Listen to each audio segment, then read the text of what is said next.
Au temps de l'Apocalypse, il n'y aura plus de malédiction. Pour quelle raison? Parce que les serviteurs de Dieu viennent tous pour servir Dieu. Ils verront tous la face de Dieu. Lisons cela. Il est dit ici.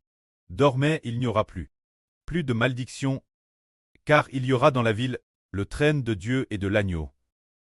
Ses serviteurs le serviront et verront sa face. Et le nom de Dieu sera sur leur front. Il n'y aura plus de nuit, et ils n'auront besoin ni de la lumière d'une lampe, ni de la lumière du soleil, parce que le Seigneur Dieu l'éclairera.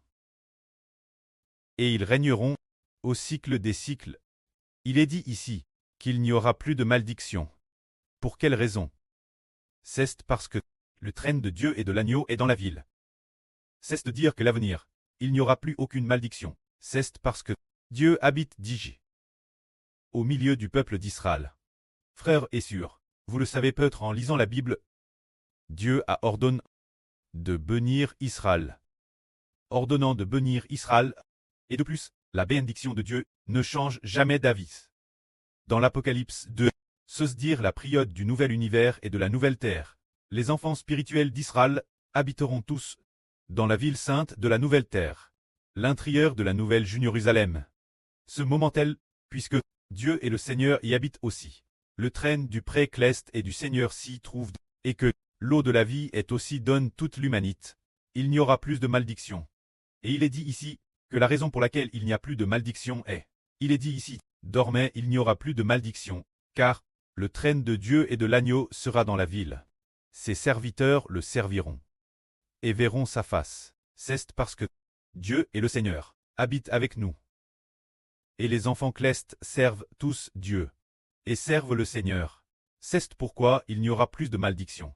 Au temps du nouvel univers et de la nouvelle terre, il n'y aura plus de malédiction, ni de mort, ni de tristesse. Car le trône de Dieu et de l'agneau,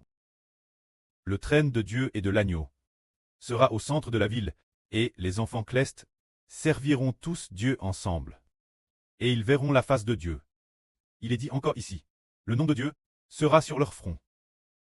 Il n'y aura plus de nuit, ils n'auront besoin ni de lampe, ni de la lumière du soleil. Car le Seigneur Dieu l'éclairera, c'est dire que ce moment-tel, le nom de Dieu et le nom du Seigneur Christ seront écrits sur leur front. Ainsi, il n'y aura plus de nuit, et ils n'auront besoin ni de lampe ni de la lumière du soleil. C'est dire que le nom du pré-cleste et le nom du Seigneur seront écrits sur les fronts des personnes clestes. Alors ils appartiendront tous Dieu, appartiendront au Seigneur, et il n'y aura plus de malédiction. L'avenir, au temps de la nouvelle terre et du nouvel univers. Il n'y aura plus de nuit, il n'y aura madame plus de nuit, seulement le jour, car le Seigneur Dieu Jéhovah sera leur lumière dans le nouvel univers et la nouvelle terre. La lumière du pré-cleste illuminera toute la ville sainte. Le Seigneur Jésus-Christ en sera la lampe. Et les traits clestes régneront sur la terre pour les cycles des cycles. Que la gloire soit auprès et au Seigneur. Amen.